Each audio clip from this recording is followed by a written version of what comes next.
Мгм.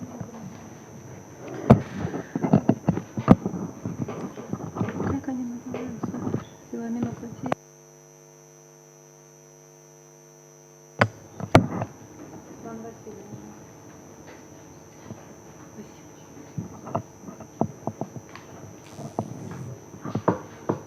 Кать, сфотографируйте нас, пожалуйста.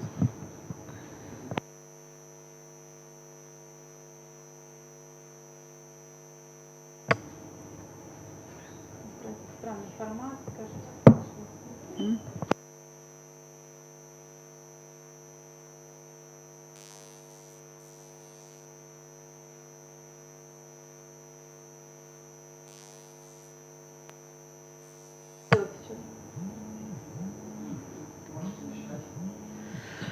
Добрый день, уважаемые коллеги. Dear colleagues, welcome to the session of the 4th Innovation International St. Petersburg Forum. We start the seminar of the Center of Personalized Medicine with international participation. The state-of-the-art approaches towards management of patients with hereditary and rare diseases. Our session has got 4 presentations. Co-chair is Natalia Petrova, one of the lead specialists of our country on studying the CCHS, and also there will be 2 global level specialists. Natalia will introduce them.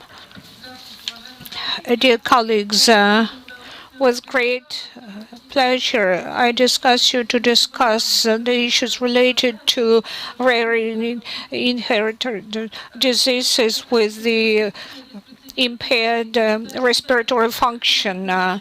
We have got top-notch international specialists here. The session will be opened up by Professor Deborah Weismeyer. She's the global leader in the diseases related to the autonomic medicine and disorders. It's about CCHF, mostly Rockus syndrome and syndrome of sudden infant death.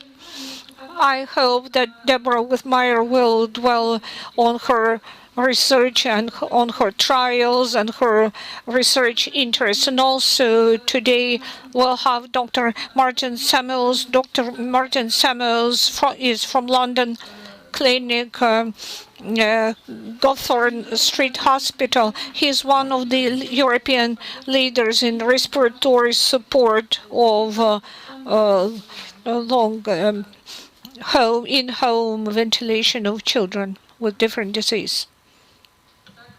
Apart from that, there will be a very interesting presentation by Svetlana Kapshinskaya from Samara about the clinical case of filomenopathy type C, opening up new variant of this filomenopathy, the example of the family which is reflected in this mutation. First presentation, Dr. Deborah, and we're very glad to welcome you from St. Petersburg. We have been looking forward to your presentation, to your lecture, and to our personal encounter. I hope next spring St. Petersburg will be welcoming our guests arriving to our city. And your presentation. Go ahead, please.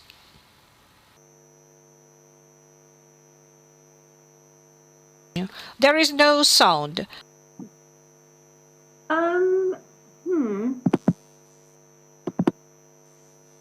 You can't hear me? Can you hear me? Now we can. Yes, now it's okay. Now we can hear you. Because your mic was on mute. Yeah. Right. Yeah. Okay. Glad. In St. Petersburg right now. And next year sounds great. So I'm going to speak.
Hirschsprung disease, severe constipation, even if ganglion cells are present, esophageal dysmotility, achalasia, and a spectrum to the severity of the GI disturbances, with some children having total colonic aganglionosis and others having short segment and others not having Hirschsprung disease. The neural crest tumors in CCHS are also a component of anatomic ANSD, and that happens to be a very large neural crest tumor that was removed from one of our patients. So the spectrum includes neuroblastoma, ganglioneuroma, ganglioneuroblastomas, and their anatomic location can be anywhere along the sympathetic chain as well as in either adrenal gland. So this slide addresses the ANSD symptoms or characteristics in the far left column, the percent of affected subjects with CCHS in the middle column, and the percent of matched controls in the far right column. So in decreasing frequency, the characteristics include altered sweating, altered temperature regulation, decreased heart rate variability, non-reactive or sluggish pupils, and so on, going down the list. So the striking thing is, with this research project, we actually realized the diversity and the spectrum of the symptoms of autonomic dysregulation far beyond the control of breathing deficit and affecting virtually all organ systems served by the autonomic nervous system. And then in the CCHS column, you see the remarkable percent of subjects who have these ANSD characteristics, and the far right column, the paucity of control subjects who have any of these ANSD characteristics. So in 2003, we and others described the paired-like homeobox gene, FOX2B, as the disease-defining gene for CCHS. It encodes a highly conserved transcription factor, and it has an early embryologic action on pan-neuronal differentiation, such that it will determine neuron cell fate in the autonomic nervous system. And with each of these red ovals, you can see where it's expressed in the sympathetic pathway, the parasympathetic pathway, and the enteric pathway. This is a FOX2B expressing neuron. It's pretty beautiful, I believe. And on the left-hand portion of the slide, you're seeing the different regions in the central and peripheral nervous system, as well as the enteric nervous system, where FOX2B is expressed. And they just happen to coincide with many features of the phenotype of CCHS. This is a schematic of the FOX2B gene. It's a pretty small gene. It's only 3 exons. And this region shown here, where you see this red period in exon 3, is the 20 alanine repeat region. Normally, there are 20 alanines in this region on each allele. But patients with CCHS are heterozygous for the mutations, and they will have a normal 20 alanine repeat. And then roughly 90% of the patients will have a polyalanine repeat mutation, abbreviated PARM, in this region. So they'll have an expansion of anywhere from 24 to 33. So their genotypes would be 2020 to 2033, reflecting the added number of alanines. The remaining 10% of individuals with CCHS will have an NPARM, or a non-polyalanine repeat expansion mutation. They might be expressed anywhere from here at the end of exon 3, exon 1, deep into exon 3. And they will be missense, nonsense, frame shift, or stop codon mutations. And again, they account for about 10% of the cases of CCHS. This is a histogram introducing the number of CCHS and later onset CCHS cases by the FOX2B genotype or mutation. And what you immediately see is 2025, 2026, and 2027 are the most common of the FOX2B mutations altogether, and certainly of the polyalanine repeat expansion mutations. And then about 10% of cases have NPARMs, shown here. This is one of our early polyacrylamide electrophoresis slides. And what you're seeing is in lane 1, the proband has the FOX2B genotype 2026. You can see a band here at 20, and you see the band here at 26. In lane 4, you see this child's parent who has a lighter band here at 26 compared to the child's band. and has a comparable band at the 20 level. So this parent has mosaicism for the 2026 genotype. And so with this work that we published in the year identifying FOXP2B as the disease-defining gene for CCHS, we identified the autosomal dominant inheritance pattern, and we also identified parental mosaicism. So 9 to 35% mosaicism is confirmed in large cohorts now among parents of patients with CCHS.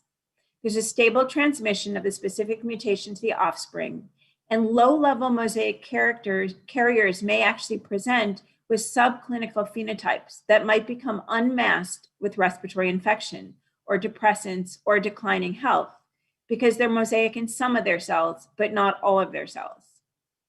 The mosaic carriers require a comprehensive evaluation and follow-up to get the extent of their phenotype. And all parents of patients with CCHS should be evaluated for a FOXP2B mutation using a test that will identify low-level mosaicism. The autosomal dominant inheritance pattern identified in CCHS, probands having their own babies and mosaic parents having probands with CCHS. This inheritance pattern has also been confirmed in several cohorts. There's a stable mutation transmission across generations, and some of the NPARMs, not many, but some of them will have an effect that causes variable expressivity or incomplete penetrance, such that there might be a tumor in one patient, Hirschsprung's in another, CCHS with or without a tumor, or Hirschsprung's in another in a given family. All of the parents of CCHS patients should be evaluated for a FOXP2B mutation using a test that identifies low-level mosaicism, and also for them to understand their reproductive risk. And prenatal testing is advised for the patients and their parents because somatic mosaic characters and carriers can go on to have affected offspring. In 2010, we introduced the second American Thoracic Society statement on CCHS, and this definitely boosted awareness of this rare condition. We also made FOXP2B, a FOXP2B mutation requisite to the CCHS diagnosis, and we raised clinical expectations that all children with CCHS need to be managed as conservatively as possible to optimize their neurocognitive outcome. With this paper, we estimated 1,000 cases of CCHS worldwide. So in terms of definitions and incidence, we would define CCHS as hypoventilation in the absence of primary pulmonary, cardiac, neuromuscular, structural brain abnormality that accounts for the entire phenotype, including the autonomic dysregulation. And implicit is a FOXP2B gene mutation to confirm the diagnosis and also to allow for anticipatory management. Later onset CCHS, which we abbreviate with the acronym LO-CCHS, these patients present over 1 month of age. And at this point, in light of our paper that just came out describing nearly 300 cases of individuals with NPARMs, we're now estimating there are about 3,000 cases of CCHS and later onset CCHS cases identified since 1970 worldwide. But the issue is that if you look at the literature from Japan and France, where they estimate the incidence of CCHS to be 1 in 148,000 live births to 1 in 200,000 live births, it means that we're grossly underdiagnosing individuals with CCHS, something on the order underdiagnosing by about 31,000 to 43,000 cases worldwide since 1970, if those are indeed incidence figures. It's kind of staggering. So later onset CCHS is not just about kids. These two gentlemen both have later onset CCHS. The gentleman on the left was identified when his daughter presented with CCHS. The gentleman on the right was an unidentified hypoventilation case who was a mystery in his country of origin, and his hypoventilation was profound, and they both have the 2025 genotypes. Other adults identified had life-threatening events asleep or unexplained hypercarbia or hypoxemia asleep. They had respiratory depression after seizure medication, sedation, or anesthesia. Some had unexplained neurocognitive delay with a history of cyanosis, and others have unresponsiveness to conditions of apparent hypercarbia and hypoxemia, such as underwater swimming, breath holding, or severe pneumonia. So this slide is showing the number of ANSD symptoms on the y-axis and the alanine number on the expanded allele. And what you're seeing with this blue oval, of the three most common mutations, the 25, 26, and 27, or genotypes 20, 25, 26, and 27, we see an increase in number of the ANSD symptoms. This slide is showing the frequencies of cases presenting with continuous ventilatory support, Hirschsprung disease, or tumors of neural crest origin by the type of mutation. So in gray, we have the patients who have the PARMs, and in red, we have the patients who have the NPARMs. So more severe hypoventilation in the patients with the NPARMs, higher incidence of Hirschsprung disease, and a higher incidence of tumors of neural crest origin. This slide is showing the relationship of Hirschsprungs, highlighted in green, for specific genotypes, and tumors, highlighted in red, also for specific genotypes. And the important takeaway is this kind of information allows us, again, to do anticipatory management. So we're not expecting to find Hirschsprungs in somebody with a 2025 genotype, nor are we expecting to find a neural crest tumor in someone with a 2025, 26, 27 genotype. But as we increase the number of alanines and as we move to the NPARMs, we are expecting neural crest tumors. So this slide describes the ventilatory responses to gas challenges in our cohorts. And in the far right column, you're looking at a hypoxic hypercapnia challenge. In this case, it's 14% oxygen, 7% carbon dioxide.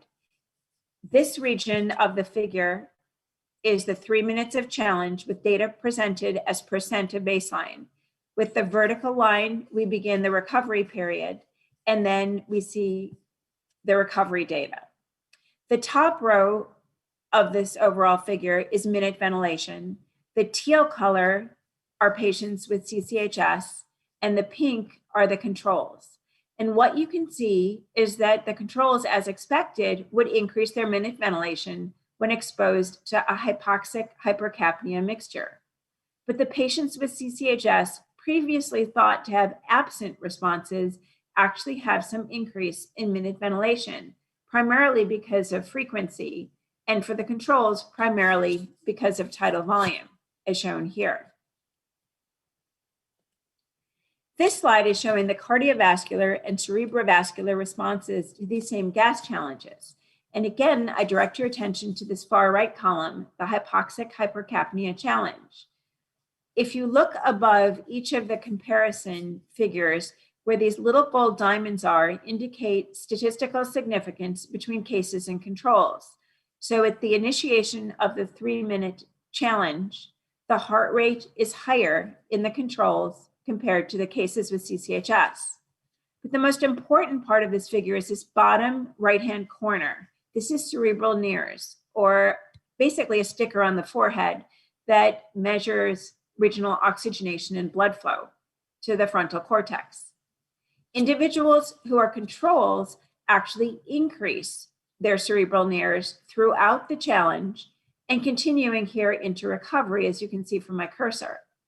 But patients with CCHS actually have a paradoxical response, decrease their cerebral oxygenation at the time of an asphyxial stimulus, hypoxic hypercapnia, and do not increase their cerebral NIRS signal until after the stimulus ends. You can see that the signal increases here after the vertical recovery line. It's not very protective. So we always think in terms of physiologic response to ventilatory challenges, but there's an important behavioral component. And this slide is showing one of our patients sitting calmly reading a Roald Dahl book And she just continued with her quiet activities despite the fact that her CO2s were profoundly elevated and her saturation dropped. She had no yawning, no headache, no dyspnea, and certainly no behavioral changes. And the control subjects, on the contrary, were unable to concentrate. They were taking labored, huge breaths with big tidal volumes, and they were very clear that they were disquieted by the challenge. So going to the cardiovascular phenotype, this slide is showing the percent of subjects by the most common genotypes for the incidence of asystoles of 3 seconds or longer. And what you can see is that none of the patients in childhood who had 2025 genotype had documented asystoles. But I should note that adults who were missed in childhood, who spent years of sleeping with mild hypoventilation, have had documented sinus pauses. 19% of the individuals with the 2026 genotype have sinus pauses, and 83% of individuals with the 2027 genotype have sinus pauses of at least 3 seconds. These are Poincare plots that show RR plus 1 on the y-axis versus RR on the x-axis. And what you're seeing on the left-hand portion of the slide is the cigar pattern. It's not a very pediatric term, but it was introduced in the early 1990s. And this is the pattern we see in CCHS, showing very decreased heart rate variability. The figure on the right-hand side of this slide, the ice cream cone pattern, is what we see in control subjects, indicating very respectable and robust heart rate variability. This slide is addressing heart rate metrics in terms of phenotype correlations during hypercarbia and hypoxemia challenges, as I showed you on an earlier slide. The colored samples are patients with the 2025, 2026, and 2027 genotypes, and these horizontal bars show the statistical difference between the groups. So heart rate did have a difference even at baseline in these subjects, and it also had differences with the challenge just among these 3 most common of the mutations. And likewise, the standard deviation of RR interval also, you can see, has a statistical difference in the phenotype response to the challenge for the heart rate metrics. So the cerebral NAIRS that we use when we're evaluating the children during wakefulness as well as sleep. And the sinus pauses actually occur during wakefulness. So in this case, what we're showing you is the RSO2, so the regional saturation at the time of the sinus pauses. And you can see this marked decrement with the 3 different groupings of prolonged sinus pauses reaching as long as 16.8 seconds. So having these sinus pauses decreases your cerebral regional oxygenation. So not an ideal setting, and one of the many reasons we use cardiac pacemakers for patients who are having these pauses of 3 seconds or longer. Along the way, we described the facial phenotype of CCHS, which actually came from the privilege of meeting so many families who had an affected child, and then receiving Christmas cards and noticing that the children look very similar. And using stepwise logistic regression, we were able to identify that these 4 subnasal and upper lip region variables, as well as what we call the overturned lip, where the lateral 1/3 of the upper vermilion border is flesh colored instead of pink, we can predict 86% of the CCHS cases and 82% of controls, even before we get the genetic testing results. There's also ophthalmologic ANSD in CCHS. So for example, the child with the 2027 genotype has a pretty small pupil. And on this graph, you're seeing pupil diameter on the y-axis and time on the x-axis. And despite a stimulus of light, there's essentially no change in the pupillary response. The child with the 2026 genotype actually has a more dilated pupil at baseline. And here you see with the light stimulus constriction and then redilation. So patients with CCHS, part of their ophthalmologic ANSD includes this sluggish to absent pupillary response to light that actually will vary by their FOX2B genotype. They might have strabismus or lazy eye, anisocoria. There's a convergence insufficiency, and again, a spectrum to the severity of the disturbances that we can now explain based upon the FOX2B gene mutation.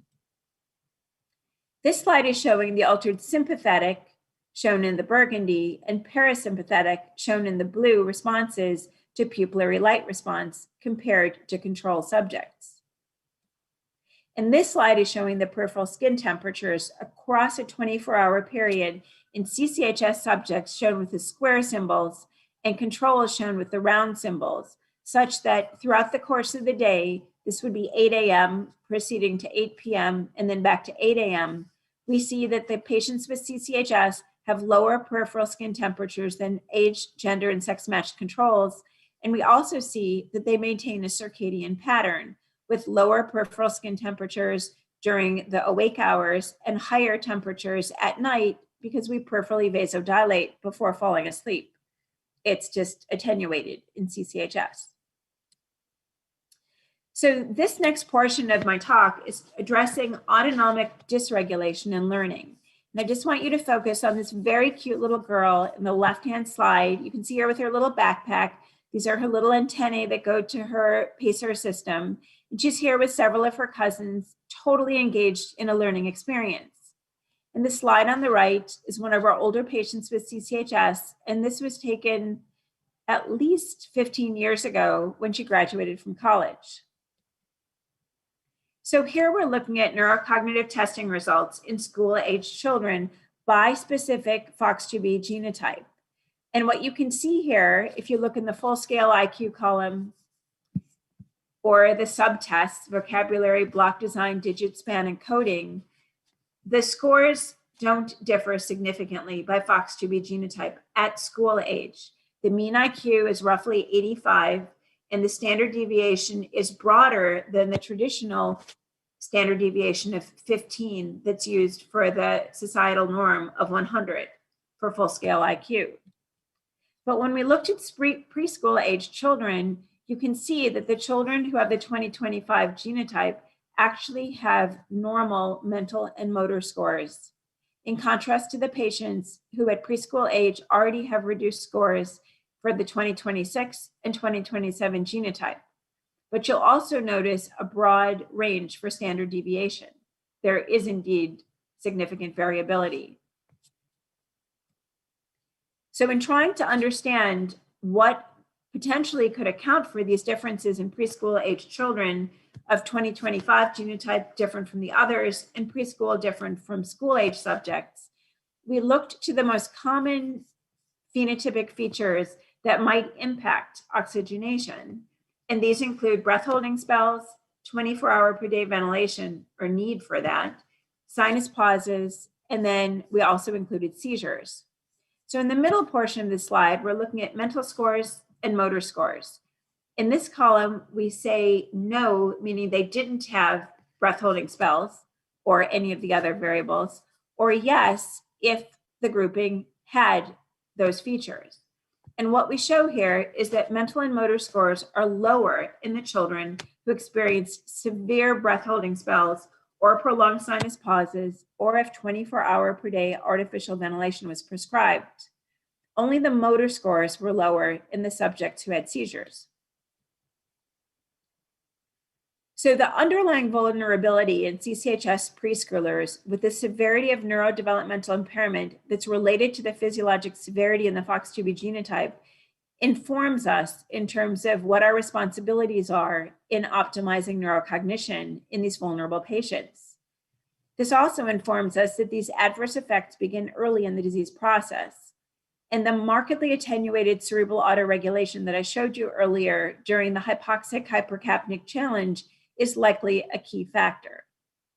But probably the most important takeaway from this is the need for conservative management to optimize neurodevelopmental performance, in part because we want these children to be mainstreamed in society, but we also want them to be prepared for the opportunities of potential drug trials where we would hope that we could potentially improve their awake spontaneous breathing.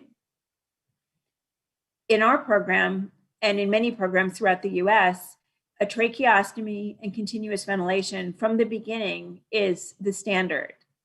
We understand in many countries, mask ventilation is used, but our patients already start with a flat profile. And with mask ventilation, we've seen facial deformity leading the children to need mid-face advancements later in life. I think probably the most striking thing is in our cohort of children who were identified since 2003, when we introduced the first clinically available test for CCHS, we're seeing markedly improved neurocognitive performance in our cohort compared to what we saw previously.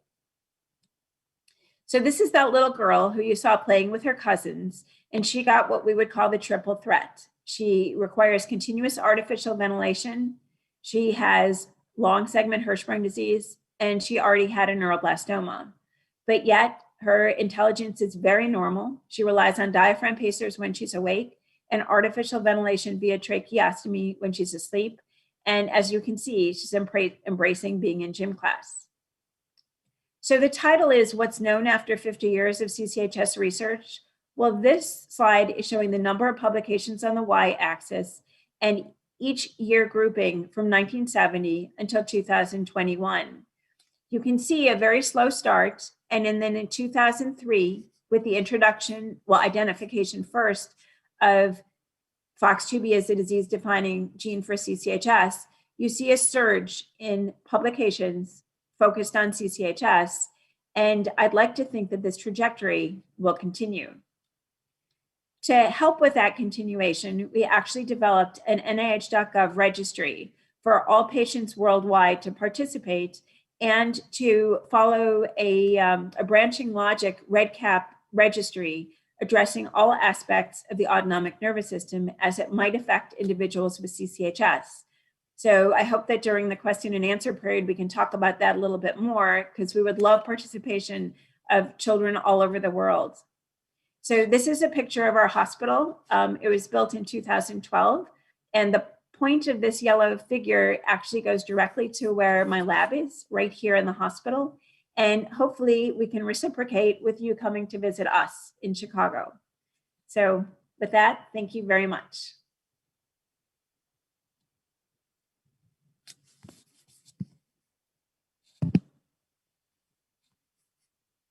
Thank you very much, dear Deborah.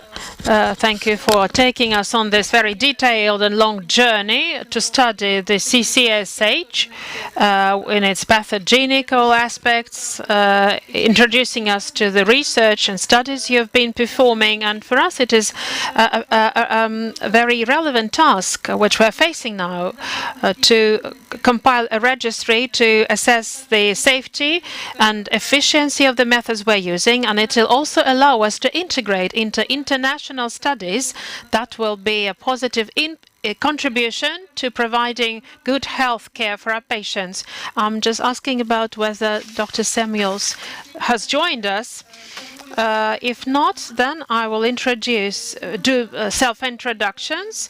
I would like to speak about the congenital central hyperventilation syndrome in Russia, register perspective.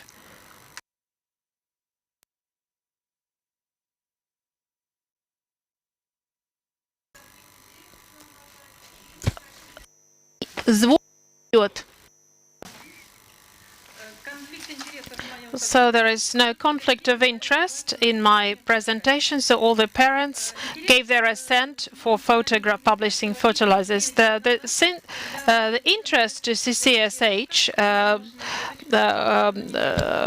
emerged 9 years ago when a little girl was born. She was only 1,800 grams of weight, 357 Apgar score, and we knew very little about this disease. However, we probed for CCHS, and it was confirmed. She was only 18 months when she was diagnosed, and for 2012 it was the earliest diagnosis. But so there was genetic genotype of 2025. So it was due to preterm delivery that she was diagnosed. Had it been otherwise, she wouldn't have been taken care of at an early stage. The girl was growing up, and tracheostome was rejected at that moment and further on by her parents. Dr. Martin Samuels helped us a lot. Dr. Peters became a good friend during our joint treatment. So she's on ventilator during the sleep.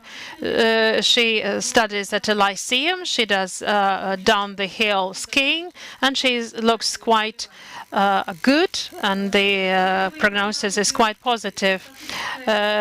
Speaking of the epidemiology and the incidence of 1 to 200,000 in Russia, we know only of 33 patients with CCHS syndrome, and in our registry of the Parent Association, we have 5 children with Rohat syndrome. However, just a simple calculation would show that we should expect 725 patients of this kind, and for 1.9 million deliveries, 9 cases a year should be identified then. Why do we have such a hyper-diagnosis situation in Russia? Publications in Russian started appearing during the last 5 to 7 years. We have 7 clinical cases published in Russia. We also published a chapter in a book, Children's Sleep, and another article targeted at both parents and physicians. So back in 2008, we decided to carry out a survey of the families, and the Association of Parents and Families with CCHS helped us a lot in doing that. We distributed questionnaires, and we repeated the survey this year, and out of 32 CCHS children, we got 27 responses. We also know about additional 8 children who unfortunately died over the last 8 years with a CCHS as a major diagnosis. We should expect about 9 newly diagnosed cases with CCHS per year. There was an upsurge in 2016 and 17. However, in the recent years, despite our heightened educational activities, the number of identified cases is not as high as we would have wanted. According to the survey we conducted, we could conclude that during their pregnancies, about 16% noted polyhydramnios and prematurity, 30% twin pregnancy, 3 and 1 pair of monozygous twins of the genotype mutation 2025. So this FOX2B mutations agree, our findings agree with the international findings. 2026, 2025, most evenly represented, and the overwhelming cases is 2026. Only 10 pairs of parents performed genetic analysis, to the best of my knowledge, including a family case of mutation 2027. There was a child who contracted it, and then the mother revealed this mutation. Her mother didn't have it, and the second kid also had this mutation when he was born. What we perceive as a bad signal is that at the age of diagnosis, we have a complicated situation. So we diagnose it in children of the first 3rd months of their life. 3 years ago, predominantly these were kids newly born of 3 to 6 months old, and there were no such late diagnosis. On the 2nd year of the life, we diagnosed the CHS. In terms of the ventilation mode, so we are the country that focuses on the non-invasive ventilation after the incubation upon the birth. So we know about the recommendations of the American Thoracic Association, and socialization is very low. Unfortunately, in our country, the society is not welcoming the inclusive treatment of such kids, and the parents insist that if there is an opportunity to avoid tracheostomy, we should avoid it, and we avoid it if we have 27 and more repeats. We never do this NIV. So we have just almost half of the children are on tracheostomy. So comorbidities manifest everything that the syndrome should produce. So there's convulsant therapy is about 13%. Neurological features about one-fourth shows of children shows, and some has severe impairments of the nervous system, and glucose exchange impairment has already been noticed. So this is age at the first discharge. We are increasingly receiving new data through conference papers and new publications. And the situation is improving, as we can see. So, age 0, 3 months, almost all children were discharged, and there is a group of children who were discharged between 9-12 months and over 12. So we had a 10-month-old patient who spent all these 10 months in the intensive care unit. Not a single day she was without an infusion and antibacterial therapy. Unfortunately, there are such cases as well. When we received her, we treated her for infection and gave her to her mother in a just double ward, and she was taught how to manage ventilation, and then she was discharged very fast.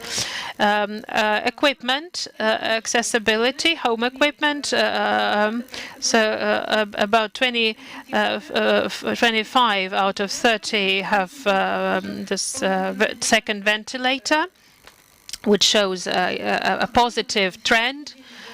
Equipment is provided by insurance. Not always the second ventilator is paid for. Sometimes parents have to buy the second ventilator themselves. So 27 just has pulse oximeter, only 3 CO2 monitors.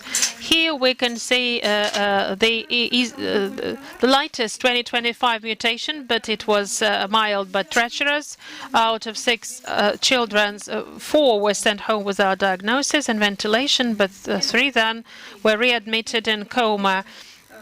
4 of them have central nervous system disorders. 2 don't have any abnormalities. What are the major issues that we discovered while analyzing the responses before we got our patients? So repeated multiple extubations despite previous failures. So physicians try to train the patients to breathe themselves. Also neuroprotective drugs overused with no proven efficiency, massive unjustified use of antibiotics, and also permissive hypercapnia, just repeat infection of the lower respiratory system, the lack of monitoring both inpatient and at home. So some patients did not get medical documents about fan settings. there are lack of correlation between the pheno and genotypes and no contact with a specialized center. A few words about our experience in Almazov Center. We have had 13 patients with the CCHS syndrome and 2 on telemedicine consultation with and 2 patients with ROHAD and 1 planning to come next month. 9, we're observing 9 patients since their birth. One of the kids was born in our center.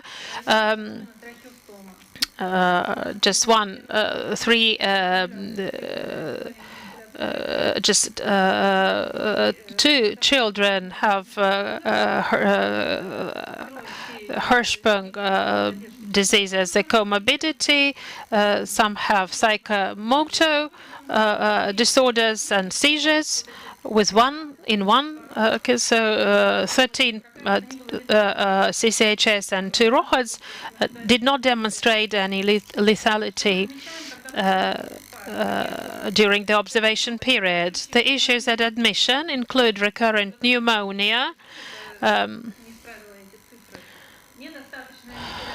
insufficient ventilation. Sometimes patients come in a state of severe hyperventilation, constant antibiotic use, insufficient monitoring. Sometimes they come in a state of medication-induced sedation, and a late diagnosis and extubation attempts and hypoxia and attempts to learn to breathe themselves. Microbiological profile for one of the patients demonstrates that you can see all are microorganisms proved resistant to the antibacterial therapy, and this is a result of a massive and not always adequate antibiotic therapy and inadequate ventilation that has been performed at a previous stage. Over these years, we have developed the system of providing care from diagnostic, then choosing the mode and parameters of the ventilation, and definitely we are relying on the preference of the parents. We provide training for parents. We keep kids together with their mothers, so we observe them, and then we call upon the nurses and physicians only in emergency cases, and then we discharge them home. We screen and examine these patients every 6 months according to the guidelines of the American Thoracic Society, and provide for the rehabilitation, provide decannulation, and are also planning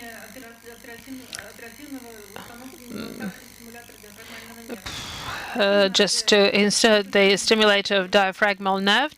We're using telemedicine and carrying out various educational enterprises, events, try to take part in the international symposium and conferences. It was a great honor for me to speak at the 5th CCHS Congress in St. Louis. We also carried out an international conference here. We are very much helped by Dr. Martin Samuels. It is him surrounded by Russian patients, and he already started learning Russian, as he told me yesterday. And the survival of the patients is the key thing, and which we resolve. The problem that we resolved and discharge is also not a problem. So today we are focusing on the quality of life of CCHS and ROHAD syndrome, and I would like to thank first and foremost our patients, so the Maria Kalinina Association and our staff members, our top management, and all our colleagues that I already enumerated. And it was a great honor and pleasure to include Professor Wyss Mers into this list. Thank you. Thank you very much.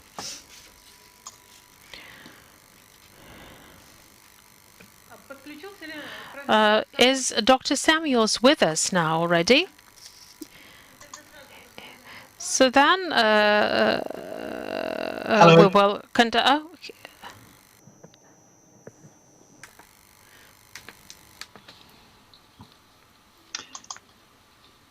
Good afternoon. Здравствуйте всем.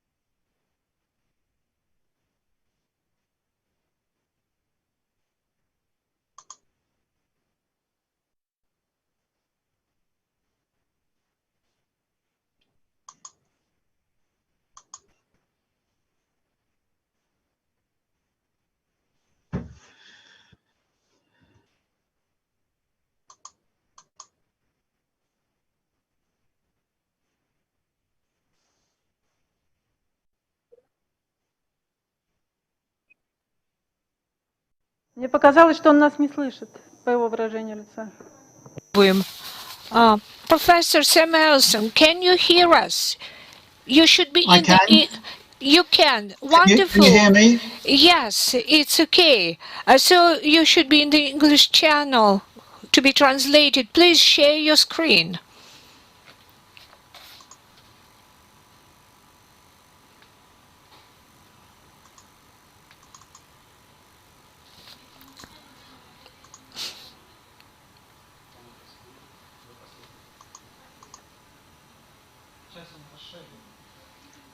Can you see my slides? Yes, now we can. Now we can. Thank you. Yes.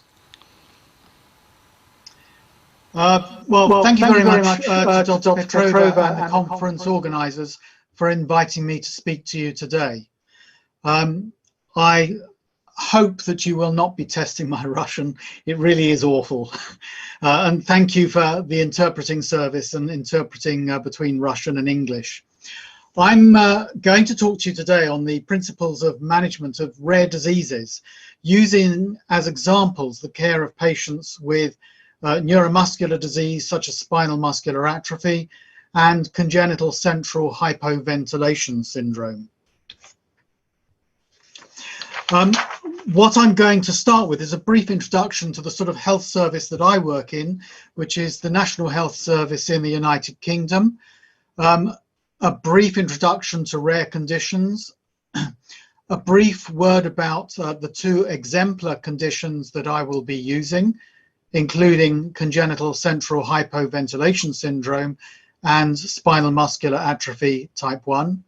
And then I will describe the strategies involved in managing rare diseases and how this has been applied to these specific conditions. I realize from the talk so far that the CCHS is really very much a newer and more rapidly growing issue in Russia, and hopefully some of our experience will be able to be used in helping you develop the right sort of services, because I think it's been a very long and difficult journey to understand how best to provide good health care for rare diseases. So rare diseases are life-threatening or chronically debilitating diseases, mostly inherited, that affect so few people that combined efforts are needed to reduce the numbers of people contracting the diseases, prevent newborns and young children dying from them, and preserve the sufferer's quality of life and socio-economic potential. Rare diseases are not so rare. They are defined as occurring in less than 1 in 2,000 people, and very rare tends to refer to less than 1 in 50,000 individuals. And while the rare diseases are individually rare, they are collectively quite common, due to the fact that there are over 6,000 known rare diseases. More than 5% of the population are affected by rare diseases, so that's 1 in 17 people. And a majority of them tend to have a genetic cause identified, and in recent years that has been increasing substantially. 50% start in childhood, and 30% of children with a rare disease die before their 5th birthday. And in the European Union, there are estimated between 27 and 36 million estimated cases of rare diseases. Hence it's been a focus of much interest, much funding and much research to try and help improve the diagnosis and management of these conditions. A great amount of information can be found about rare diseases on the French-initiated Orphanet, while Eurodis is a non-governmental, patient-driven alliance of organisations and individuals active in the field of rare diseases. So rare diseases are important conditions, overall not uncommon, and they need a different approach to management because of their rarity, the difficulties in diagnosing them, and the highly specialist care and treatments that they require. In the United Kingdom, our Department of Health has a strategy for rare diseases, which was initially launched back in 2013. Our National Health Service, known as the NHS, serves a population of 66 million people and employs 1.7 million staff. It's the 5th largest employer in the world and provides free healthcare for all in the United Kingdom, seeing more than 1 million patients per day. I work in 2 hospitals in England, one being a large children's hospital in London and the other a university hospital in the North Midlands. I work as a paediatric respiratory paediatrician and I specialise in sleep and ventilation. Seeing children with a range of underlying conditions brings me into contact with very many rare disorders. For congenital central hypoventilation syndrome, I look after a cohort of around 15 patients in each centre and probably see somewhere around 15 to 20% of the UK cohort for this condition. The hospital in London that I work in looks after children only and has 390 inpatient beds, 63 specialities and 21 specialist national services for rare conditions. In our respiratory service, we perform over 2,000 sleep studies per year and look after over 300 children on long-term ventilation. In the hospital I work in the North Midlands in England, we perform over 700 sleep studies a year and have over 100 children on long-term ventilation. So in both services, we're very used to seeing rare conditions. So the example conditions I'm going to refer to include, firstly, congenital central hypoventilation syndrome, as you've heard, a very rare disorder of respiratory control due to a genetically determined failure of fetal development of the autonomic nervous system. It produces a generalized dysautonomia, but predominantly affects breathing, and we've already heard a great deal about this from Professor Wiesmeyer. The other condition I'm going to refer to is spinal muscular atrophy type 1, which before 2017 nearly always caused death by 2 years of age due to the severe and progressive muscle weakness leading to respiratory failure. And I'll briefly just say a few more words on each of these conditions. So CCHS we've already heard about. It's been recognized for 50 years. The first reports of its occurrence in children goes back to the 1970s by Mellins and colleagues when it was first described as a case of Ondine's curse. Knowledge of the prevalence has come from the first national registry in France. I know there's been another census in Japan, But in France, there was an estimated occurrence of about 1 in 200,000 people. And I tend to agree that this probably is an underestimate. A pivotal turning point was 2003 when the genetics was described, and we've heard a lot about that as well, involving an expansion of the normal 20-alanine tract on one of the pair of alleles on chromosome 5, with an expansion to between 24 and 33 alanines. Mostly this arises as a spontaneous mutation, but once present can be transmitted in an autosomal dominant manner. The condition is certainly defined by the abnormal genetic mutation of FOX2B, and the diagnosis requires a combination of the hypoventilation and the genetic mutation. And as we've already heard, it's a disorder that involves not only breathing and the brainstem, but involves a wider dysregulation of the autonomic nervous system, with evidence of involvement of heart, gut, nerve tissue, eyes, sweating, and so on. The other condition, spinal muscular atrophy, as you can see from the mortality curve on the left here, was invariably fatal by between about 18 and 24 months of age. In other words, it was a severe and progressive neuromuscular weakness, and there was no available disease-modifying treatment.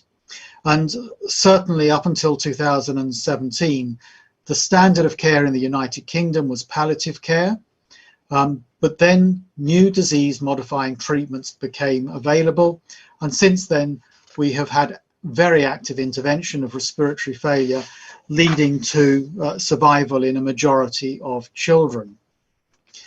These treatments are now widely available around the world, and I know that you certainly have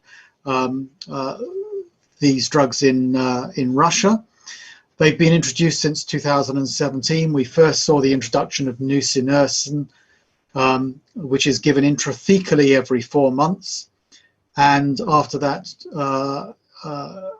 after the 4 initial loading doses. It's an expensive drug, costing 1.35 million pounds, or $1.9 million in the first 5 years of life. Then there's also been risdiplam, an oral medication given daily, and more recently onasemnogene, a single-dose gene therapy costing over £2 million, $3 million. But the largest issue is not only the very high cost of these treatments, but the very complex increased healthcare needs that these children require. And we certainly found that, as was the case in Australia, where the healthcare needs, particularly in the initial period when these drugs were first launched, were very high. And there was a very steep learning curve how to look after these children, how to provide full and very active supportive care. So what is the right sort of strategy for treating rare diseases? You know, what is the impact on these conditions, both rare and very rare? It was about 9 years ago that there was an article in the British Medical Journal that talked about the importance of developing a strategy for managing rare diseases. And a lot has been undertaken both within the European Union as well as now in the United Kingdom. The ideas then put forward included establishing rare disease centres, expert groups for researchers to be able to collaborate and liaise along with patients and clinicians managing the conditions, liaison at least on a national and ideally on an international basis, patient inclusion and engagement, and the development of registry. The strategies that we've seen develop in our country in recent years cover similar issues and show that progress since the early 2010s has certainly been made, and I'll illustrate that over the next few slides using our exemplar conditions.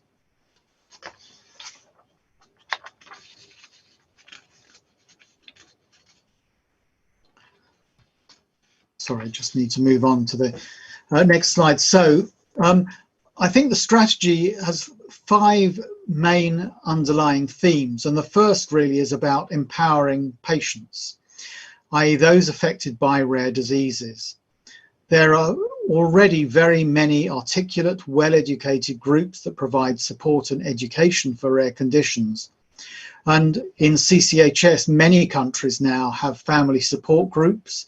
And for neuromuscular disease, certainly in the United Kingdom, we have large and very active organizations that help families. There needs to be strong engagement of patient groups, because the patient groups themselves can help shape and develop the services that are provided. And this is particularly happening in a very positive way, for example, for a whole range of rare neuromuscular conditions by the leading charity Muscular Dystrophy UK. Patient groups, of course, also provide personal support and help, as patients and their families have the best experience of what the condition is like to live with. And finally, patient groups must have access to good information, including what research is available, how funds can be raised and used to move forward the management of the condition. And certainly this has been the case for both of these conditions in many countries. The second theme underlying our strategy has been to do with the identification and prevention of disease. So this starts with good antenatal and maternity care. There needs to be adequate and readily available genetic testing for families so that patients are diagnosed in a timely manner, and also so that family members may be tested too where appropriate. In the United Kingdom, we have a national screening programme whereby every infant is tested on day 5 of life for one of 9 treatable conditions. And gradually this list has been extending as the evidence shows that newborn screening is increasingly worthwhile. And at present, the committee that is looking at newborn screening is looking at the option of testing for spinal muscular atrophy, as there are now effective disease-modifying treatments that ultimately can substantially reduce healthcare costs the earlier they are provided to the patient, and especially if these treatments are provided pre-symptomatically. So ideally, screening and diagnosing very soon after birth. The third theme is ensuring there is early diagnosis and intervention for rare diseases so they don't remain undiagnosed or untreated for long periods. It's very difficult to train every clinician or practitioner about every rare disease. There are too many of them. But having good and available information for professionals is a start. So professionals need to know referral routes, where testing can be undertaken, and where treatment centres are. And this can often be aided by the patient support groups too. In the United Kingdom, we have a network of 23 genetic testing centres, each undertaking their own group of individual specialist tests, as well as 16 genomic testing centres now, with a national directory that was launched just 2 years ago. We've also launched more recently whole exome sequencing for critically ill infants and children, so that we are now able to more than double the diagnostic yields in children who are critically ill with undiagnosed conditions on our PICUs around the country. The fourth theme is around the coordination of care, and this is particularly an important and difficult issue for rare conditions where you're not going to have a lot of people who are very knowledgeable about conditions. Centres of expertise are often long distances from where patients live, so having local clinicians who have good communication from those specialist centres is particularly important, as that can aid the provision of care locally. And of course, it is local where most of the care is undertaken. Multidisciplinary reviews within the centre can help reduce visits over long distances, and similarly is a way of bringing multiple specialities involved in care at one visit. So we do this with our neuromuscular patients, we do it with our CCHS patients. We tend to bring them for annual reviews where they can have a whole range of specialists undertake an assessment at the same visit. Interim issues can often be dealt with by use of telemedicine, and particularly since the pandemic, this has become an increasingly popular way of bringing local teams together with specialist teams and providing the right care to the patient who doesn't have to travel a long distance to the centre. Care plans are also important. This empowers families, and it also helps local professionals provide early intervention. The final theme relates to the importance of research to help understand the frequency and distribution of rare conditions, as we have found with CCHS and SMA. We need to have registries. In the UK, we also have what's called the British Paediatric Surveillance Unit, which asks for monthly submissions from paediatricians around the whole country on specific rare conditions. There is also a British Orphan Lung Disease Registry, and that tends to focus particularly on interstitial lung diseases. Databases also can help with ensuring there is global information about learning outcomes and patient experiences. For example, for SMA in the UK, funding for the expensive new therapies is only provided on the understanding that regular reviews are undertaken and submitted to a national database called SMA Reach. And finally, there needs to be international collaboration on the basic science to understand the condition and help develop new orphan therapies. And it's very pleasing, for example, to see a very large family support organization like the CCHS network in North America now providing substantial funding to research projects in different parts of the world to further basic science research in this field. The European Union has also created European reference network centres to help bring centres from all across Europe to collaborate on basic science as well as on multidisciplinary care. So CCHS has been helped by the creation of a network for within the European Union to help provide diagnosis and care of patients, promote and develop services and raise public awareness. And this has been an alliance of 14 countries with 6 undertaking specific work streams during a period between 2010 and 2016.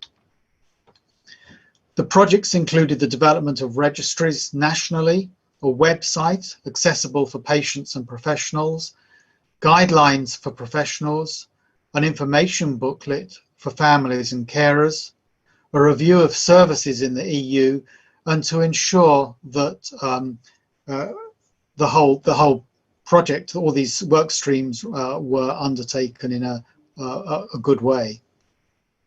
The project was undertaken by regular meetings of experts and supporting both national CCHS meetings with parent groups as well as one international CCHS meeting in Warsaw. And we've produced parent and carer information booklets and published guidelines on the diagnosis and management of CCHS. So in the UK, we've been fortunate also to see the opening of rare disease centres like this one in the top right picture, which opened 2 years ago. And our Department of Health and Social Care continues to support a strategy for rare diseases. And the current version of this strategy has the following key messages, and I will just give these really to finish off my talk. To help patients get a final diagnosis faster, to increase awareness of rare diseases among healthcare professionals, to provide better coordination of the care and improve access to specialist care, treatments and drug. Thank you very much for your attention.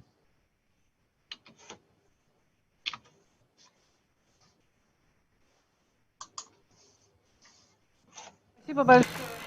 Thank you very much, Dr. Samuels. And we are proceeding with another presentation, after which we will have a Q&A period, because we are the last ones and we can take a little bit more time if our presenters agree to do that.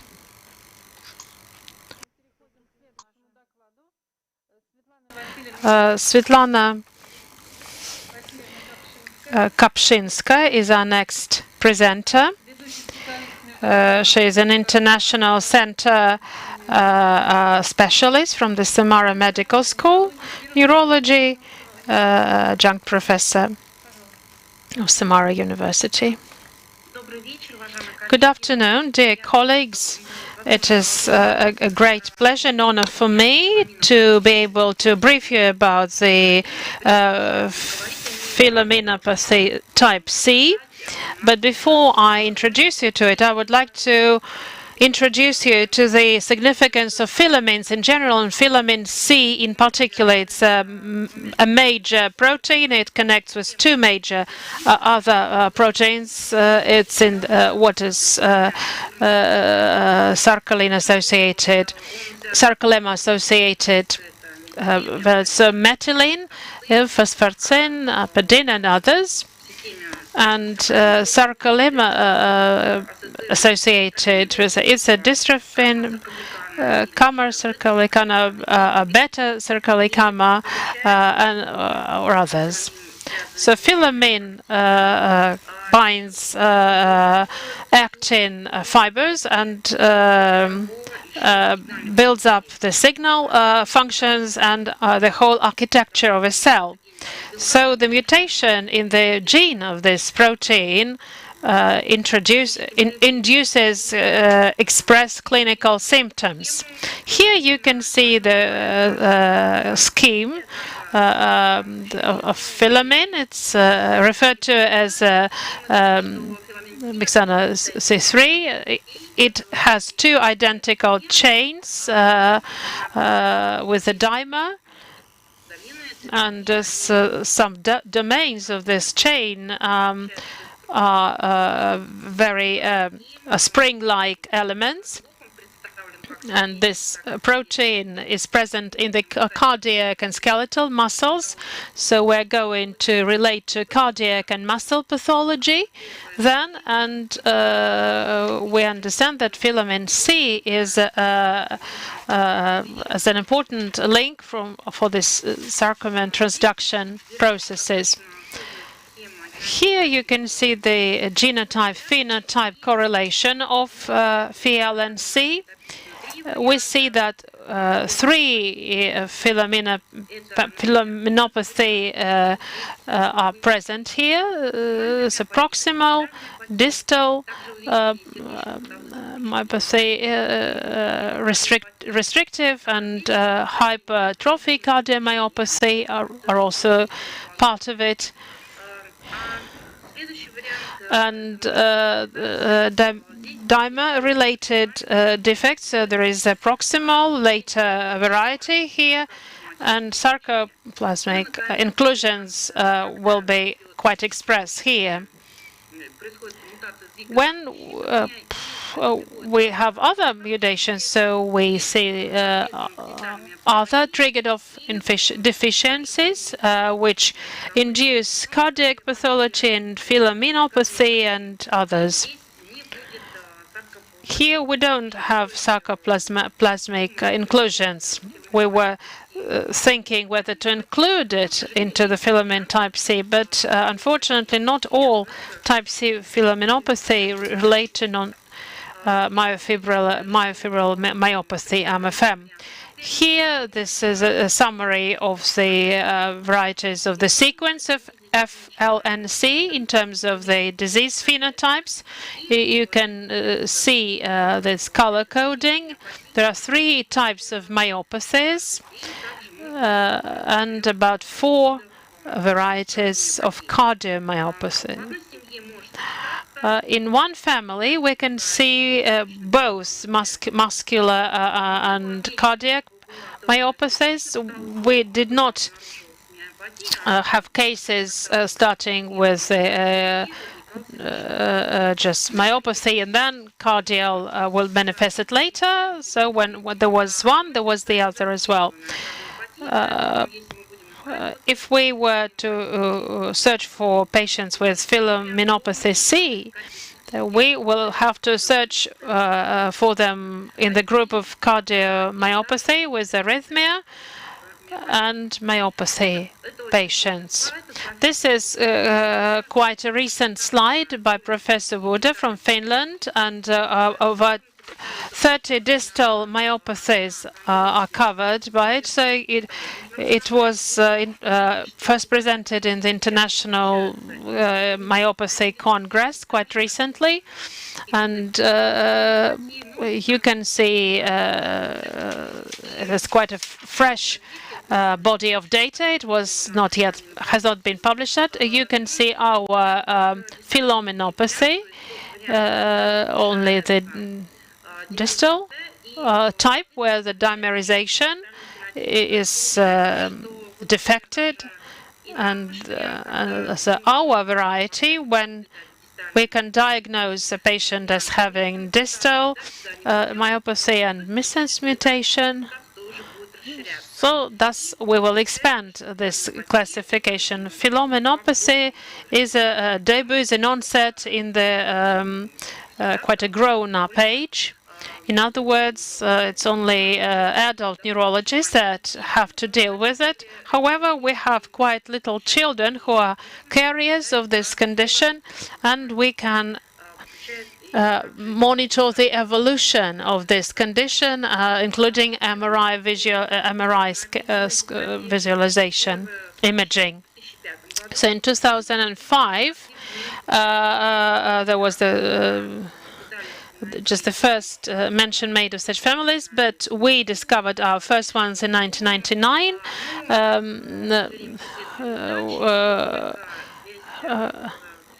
We've been searching for it for a long time, but were unsuccessful. But only recently we were lucky to discover these genes together with the genetics institution, that is our partner.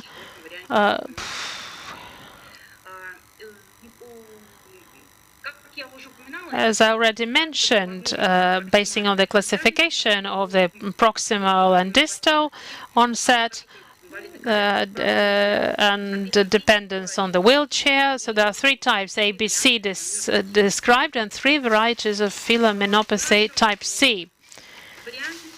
In our variety, we have 20 patients. The 4th gene, FLNC, from 3 families, 6 males, 14 females. So just we have genome sequencing of all patients and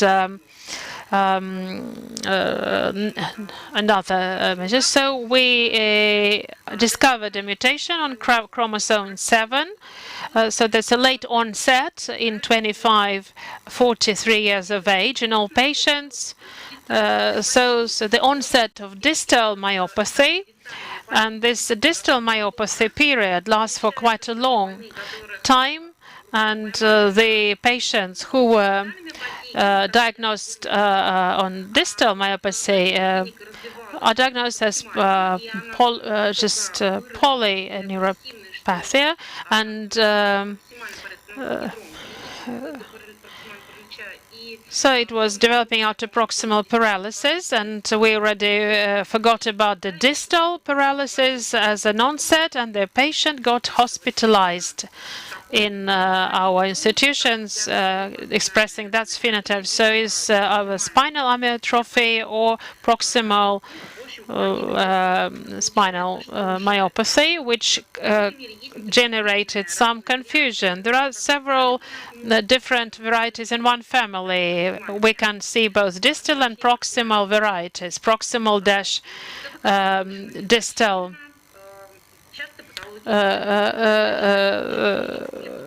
sometimes we have some cardiac pathologies, quite often,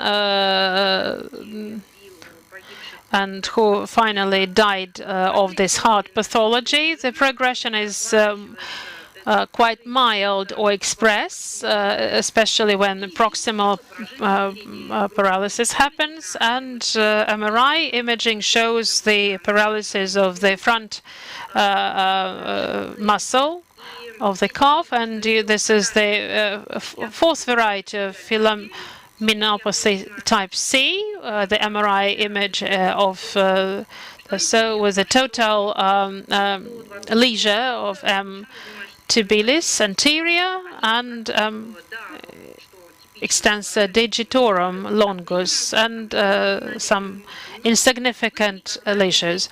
But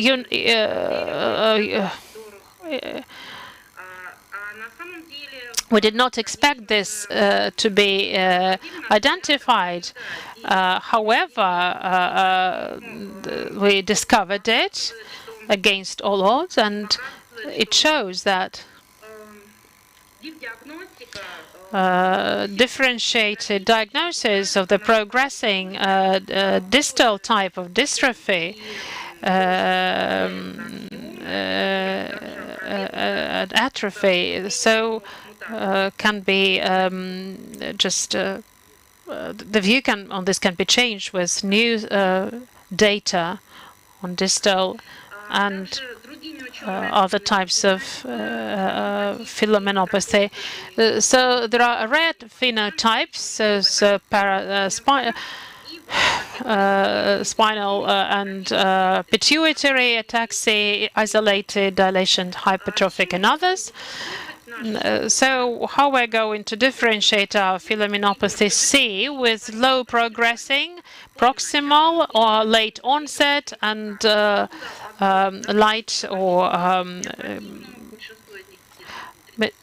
some disorders. So this is Becker or just myotonic dystrophy type 2 so Pommer disease and myositis with others. So as to our conclusions, so this mutation spectrum for FLNC can be enlarged due to the molecular genetic testing of families with an ongoing expression of it, especially if there is a dominant inherited just waste type. And it is quite obvious that the phenotype-genotype FLNC correlation needs to undergo further studies and assessment. We'll be waiting for new, more recent publications. Thank you. Thank you for this very interesting presentation of these new clinical cases, and it's gratifying that we also made a contribution to identifying this new filaminopathy type C. As far as I understand, these families were residents of a rural area, right? Yes. They lived 3 hours away from a city center. And ironically, I identified one family and one patient, and also and another family lived 10 kilometers away.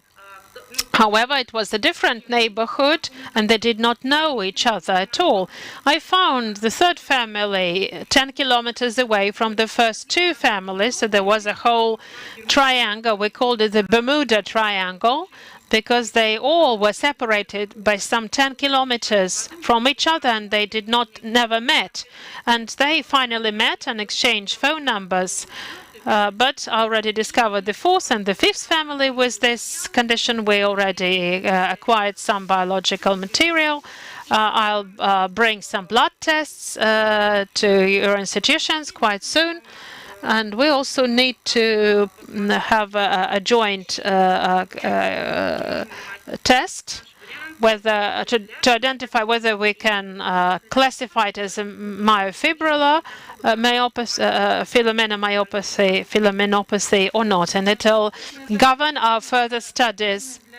Yes, so this is very typical of the Russian Federation when people living not very far away from each other in a rural area might be relatives, might be physically related. However, with the CCHS syndrome, patients sometimes have problems getting to our center because they are live in quite remote areas. If you don't mind, I'd like to ask a couple of questions of the panelists. Deborah spoke about the mosaicism, of low-grade mosaicism. For diagnosing the parents of such patients, isn't a PCR test for the very frequent mutations, isn't it enough? The PCR test of the frequent mutations, is it enough? Or there are some other additional tests that we need to perform? I'm not a geneticist, so my question might be not very just wisely asked, but it's a thing that I'd like to know. Oh, it's a great question. No, Can you hear me? yes, we can perfectly hear you. That's okay. We can hear you. So we actually learned this kind of more by experience than anything else. And what we realized is the initial clinical test that we offered was it was PCR amplification, and it was with gel electrophoresis. And it was with those bands that I showed in that slide, the lighter bands, that we started to put together the idea of mosaicism. But we also realized if we did the same sample with traditional sequencing, we weren't picking up low-level mosaicism. And so that's why, depending upon the child's mutation, for sure, anybody who's got an expansion mutation and anyone who has among the larger of the NPARMs, like a 38 base pair deletion or a 35 base pair deletion, but we can even see an 8 base pair. And with the fragment test, what we were finding is that parents were having their samples sent to commercial labs that were doing sequencing and not alerting them that they might be missing somatic mosaicism. And they were going on to reproduce and sometimes getting another baby who was affected. So we published a couple of papers, Larry Jennings, first author on that, where we actually diluted samples to make mosaic equivalents and showed that only the fragment analysis test is going to pick up the low-level mosaicisms. Higher-level mosaicism, definitely sequencing can pick up, but that's usually not our problem. It's the lower-level mosaicism. So I hope that helps. Okay. Sure, and if they want to contact me, just have me email, right? And we'd be happy to walk them through like what the rationale is. But we need to give people knowledge so they can make decisions. And what people do with that knowledge is their own private decision, but knowledge is power in this case.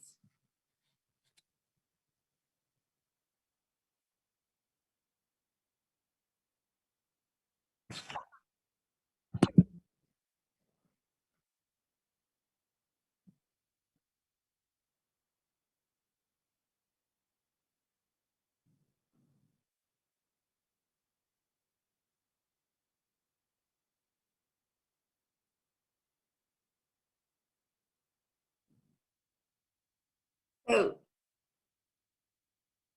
And which goes without symptoms. Why is it asymptomatic? It's a big mutation. Why no symptoms? Mom is asking. is that for me? Is that a yes? Okay. So it would be very unlikely for somebody to be asymptomatic with the 2027. And it would be important for us to see those actual results, because more likely that parent is mosaic. And if they're mosaic and the mutation isn't in their brainstem, they wouldn't be hypoventilating. Because we look for mosaicism in a blood sample, right? So in white blood cell nuclei, or if there's a saliva sample.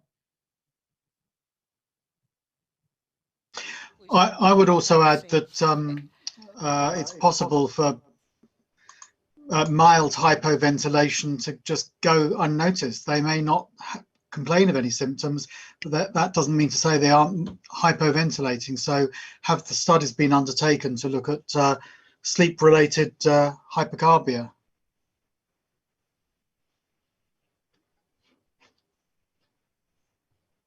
Этой матери следует все-таки провести некоторые...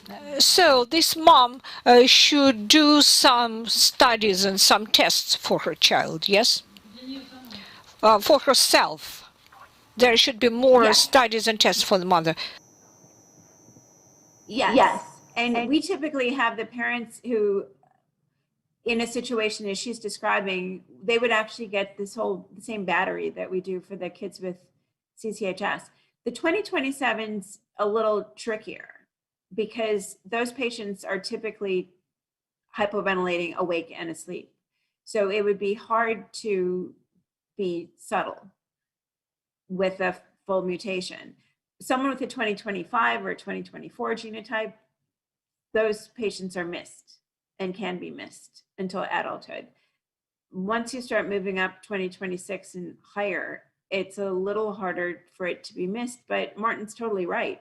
Unless you evaluate in a laboratory, you're not going, and you have to measure end-tidal CO2, because we've also had families where saturation was looked at, but not end-tidal CO2. And what's unique about CCHS, in contrast to any other disease that I know, the CCHS end-tidal CO2 and saturation differences don't seem to be synchronized, so that you can have very high CO2s and oddly your saturation isn't down very much, or the other way around as well.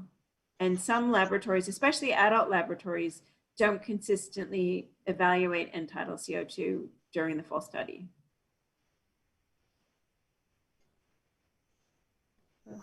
Еще есть вопросы, которые... Thank you very much. There are some questions from the parents. They wanted me to convey them. I conveyed them to Deborah. I will not voice all of them now. One question about prenatal diagnostics, the necessity of prenatal diagnostics, what it can do, how it can help, and the ability of HS patient to give birth to healthy infants. Is it possible? Sure. Is that one for me? Was that a yes? Okay. So, so in 2003, when we introduced the first clinically available test, we began doing prenatal testing, because whether we're getting white blood cells or whether we're getting amniotic fluid, we can still do the same test. And we think it's important for many reasons. Early enough so that parents can make decisions about a pregnancy, but also so that the delivery, if it's continued, happens in a medical center where there are neonatologists who can be in the delivery room. So the transition to extrauterine life is seamless, and the neonatal ICU is ready, and that baby is immediately intubated. We also we've done pre-implantation genetics. So where we've had a parent who's mosaic, they've done pre-implantation genetics and ended up having an unaffected child. So even though they have a child with CCHS at home and they're mosaic for the mutation, they can have a child who's got the totally normal 2020 genotype. And just this week, because I'm on service, I was talking to one of our patients who's in her 20s who hadn't even thought about that for procreating, because she was planning on adopting, and got very excited about the idea of pre-implantation genetics.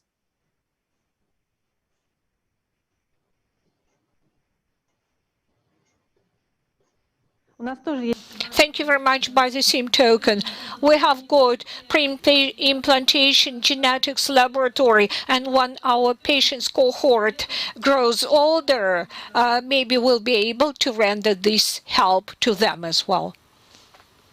Great. And two very last ones. Which sport, if they're going for sports, is the safest for CCHS children? Okay, so don't laugh when I say this, but I would say the safest sport is probably chess. So with exertion, even with eating, patients with CCHS will increase their carbon dioxide and they might drop their saturation. So it's important in a laboratory setting to basically reproduce the sport activity. We play soccer in the hall outside our lab, and basketball, and we run, and we walk fast, and we do cycling, so that we can look at, especially for the children who use diaphragm pacers awake and a ventilator asleep, we program the pacers so that we can let the kids participate up to a point. We can't exceed what the pacers can do, but we want to keep them safe so that they can have as much mainstream activity as possible, because deconditioning isn't good for anybody. But it's really important to think about, are they safe while they're doing it? Our patient who was here this week happens to like yoga. And what we found out with yoga is, although we all think of yoga as controlling your breathing, that's great unless you have CCHS. And the other part is, depending upon how contorted you are, you're going to prevent the descent of your diaphragms when you're paced, if you're pretty scrunched up when you're doing yoga. So we just have to constantly have our wits about us so that we can work with families and patients to best advise, not to demand, but to best advise. So what the child wants to do, like hockey and what we call football, like you've seen it, all the concussions, not football as in European football, those aren't ideal sports, because if you are wearing a helmet and you're hot and you might get dehydrated, and the hypotension that you might experience with head up tilt activities, you might exaggerate a phenotype, and the child's not going to be able to tell you that they don't feel good. So there's a lot of common sense. We don't do swimming because we've just seen too many kids standing at the bottom of the pool angry that their face got wet, oblivious of the fact that they're asphyxiating.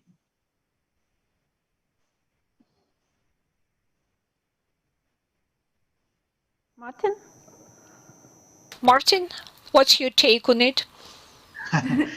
I think keeping some sort of activity for these children and adults is very important. I am always encouraging them to have some sort of activity that gets their heart rate up and keeps them active on a regular basis. But I agree with Deborah that assessing them is important. We had one lad who was very keen to run marathons, and he wouldn't really be dissuaded from that. But we did quite a lot of extensive assessments, doing oximetry and end tidal measurements, before, during, and after. Because as Deborah's already shown, one of the worries is he may have the exercise capacity to run the marathon, but how's he going to be? What's his ventilation going to be like when he stops? Is he going to be able to oxygenate himself adequately in his tissues? And that may be a serious a trigger point for a serious event. So we want to make sure that if they're going to do that sort of thing, they know that they can do it safely. And we have an Institute of Sport, Exercise, Health in London, where we bring certainly the adults to and some of the older children to do exercise, quite sophisticated exercise testing on. Спасибо. Могу я задать еще один вопрос? Another question, if I may.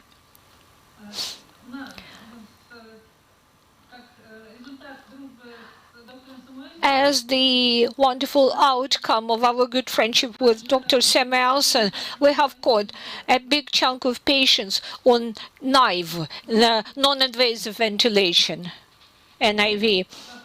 And the question, on behalf of the group of the patients, should we compare pros and cons of diaphragmal stimulation? Should be surgery intervention to introduce the pacemaker, the stimulator, or not? Because those children are quite good on non-invasive ventilation. Should there be surgery intervention or not, if they're okay with NIV?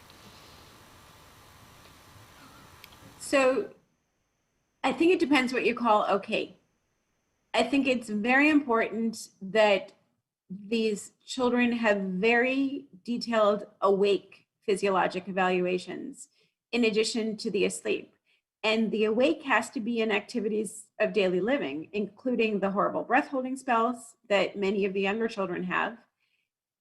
And what we've learned, a little sadly, is some children end up in non-invasive ventilation for nighttime sleep and no support during the day.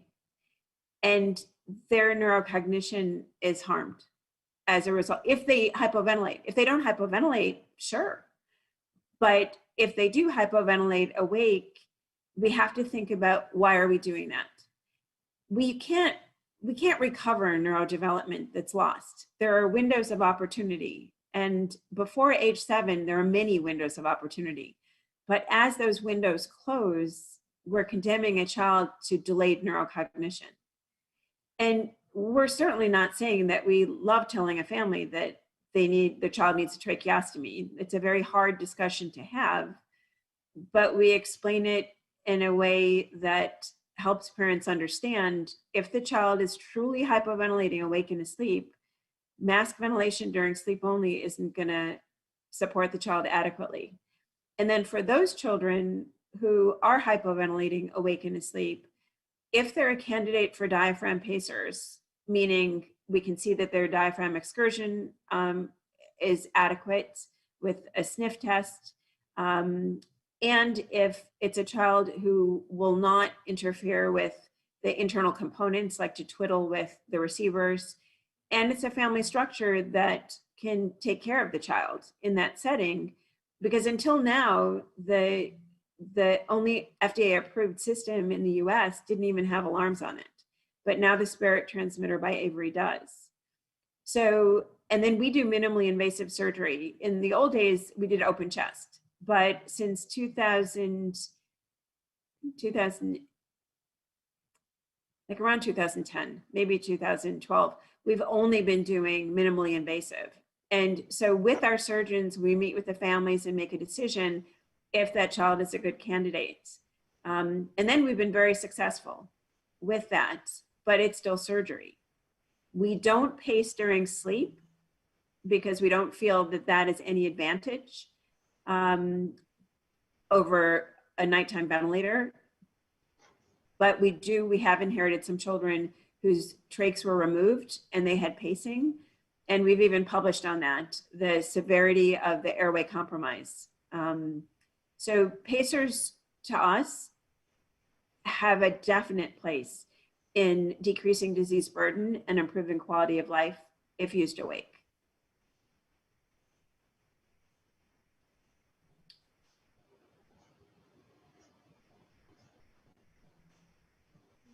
Dr. Samuels, Dr. Samuels, could you say something to protect this method of non-invasive ventilation? Yeah, I agree that if there's daytime hypoventilation, you need some method of support in the daytime. And that's going to be either pacing, or in the younger ones, that's going to be tracheostomy ventilation. But I think the important thing is to assess them and assess, whether they are hypoventilating in the daytime. Of course, for the very youngest infants, it's normal for them to have sleep periods during the daytime. If they're mild hypoventilation, they're predictable and fairly predictable and short periods, then I think that can be managed with mask ventilation. But if they're long periods of sleep, it's unpredictable, or they're a more severe phenotype, then tracheostomy ventilation is probably going to be the safer route to go down initially in early childhood, in infancy. And I take Deborah's point that, you know, there is I have concern about the early neurocognition and development in early life, and what is it that does cause damage, and I don't think we know for certain yet what that is. Hypoxia is obviously a candidate, but I don't think that's the only thing. If you look at lots of other sleep disorder breathing, arousals in the infant brain may be important as well, and there may be other issues that we don't quite yet understand, and I suppose it's about how we can get our best understanding of what it is that these children need to protect their brains the best. I'm a real stickler for using monitoring and almost overusing monitoring, because I like to know that they're oxygenated and carbon dioxide is good. But I might ask the question to Deborah, what methods do you think we should be using for assessing arousals and stability of their sleep patterns in the home setting? Should it be reports? Should it be video studies? Should it be actigraphy, full PSGs? And ideally it should be in the home setting, I think, because that's where we're going to have the more usual and best forms of typical forms of sleep. Absolutely. So I should say that when we get children over the age of 10 who are nighttime hypoventilators only, we do transition to mask ventilation if the family's ready and the child's ready and understands that with an acute pneumonia, they might get intubated because they might need support awake and asleep. But Martin, that is a hugely important question, and one that you and I probably need a really long conversation to discuss, because we try to simulate as much as we can on a 4-day, 4-night admission to our hospital. But anybody who works with kids knows that they might not feel like doing what you want them to do that particular day or that particular night. And it's hugely important to do evaluations in the home. We are in the middle of a trial right now where, in preparation for a potential yet unnamed drug, we want biomarkers of stability and of compromise in CCHS. And I would welcome you to work with us on that, because there is only so much that you can get a family to do at home, and that you can trust that the data are solid. And there are certain O2, CO2 monitors that we won't use because we know the data aren't adequate. But there are other ones that are very effective that you can download the information, but you have to time synchronize. But EEG and arousals are especially difficult. And we're developing with our materials engineer, well, he's developing them and we're piloting them, but wearable devices, like the one we published recently on the NIRS-ish device, that you can use on the forehead, much like NIRS, but it's not connected to anything. It's Bluetooth to an iPad. So John Rogers, who is the engineer, has also developed some EEG-ish kinds of setups that are also wireless. And our hope is to be able to use those simultaneous to the recording systems that it's all minimally intrusive, that a family might be willing to do. And we're doing feasibility now, and we're constantly inspired by how families are just brave about trying things that you might, and it might be a long shot, but might in the end improve quality of life and decrease disease burden. But Martin, I'd love to talk to you more about that. Yeah, I'm one of the things I'm aware of is in other groups of children, some centres are starting to use video actigraphy as a way of assessing the adequacy of sleep. And it's particularly relevant to all groups of children who are on long-term ventilation. Is the ventilator helping them sleep better, or is the ventilator actually disrupting their sleep more? And having some sort of measure of the adequacy of their sleep that's usable in the home. Yeah, and actigraphy is quite a good test of looking at how sort of stable and quiet someone is and still someone is during the night. What do you think about actigraphy? Do you think that's a tool that could be useful? So we played with it some. I mean, the problem is what works in someone who doesn't have CCHS doesn't necessarily work so well in someone who does. And a young child is different from an older child, right? And so I think those are all things that, you know, we certainly, someone who's got a laboratory with video, right, could do simultaneous recordings. And that's what we're doing with some of this other technology. But we could help you answer that question.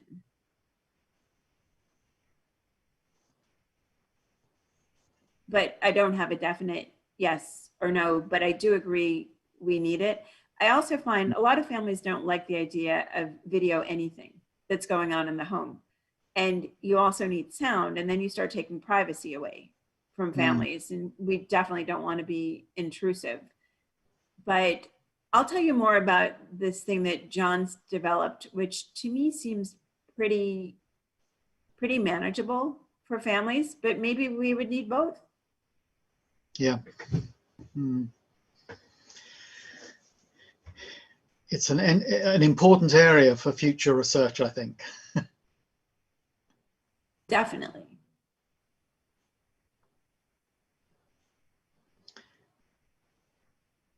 I think we lost sound. Спасибо большое. Thank you very much. Maybe this is a complementary thing that we are overtaking time for our session because we are just still discussing while all other people are finished. So maybe our discussion was so fruitful and exciting that we couldn't just stop. Well, Martin And I are no our time is up, but people do not dare to interrupt us. Maybe because we're offering such a good and exciting opportunity, and we're very grateful to you for being with us on different continents, islands, and different time zones. We're together addressing this very important challenge. And in our center that was opened in 2017, and just for the 10-year-old perinatal center, we have been working with this condition, and we're progressing. So today's wonderful presentation on orphan diseases and the CCHS and others is just priceless, invaluable in terms of educational input that we have. So we have a lot of virtual participants of our session who were with us online and who were present at your wonderful and exciting papers. We're very grateful and hope our cooperation will continue further. As the director of Institute of Pediatrics and Perinatology, I'll do my best to ensure it, and I make a solemn oath that I will do it to you and to you, dear colleagues. Well, thank you. We're honored to be included, and it's one small world, and we're here to help. It's been very good. Thank you very much. All right, take care. Bye-bye. Cheerio. Bye-bye. Bye. Bye-bye.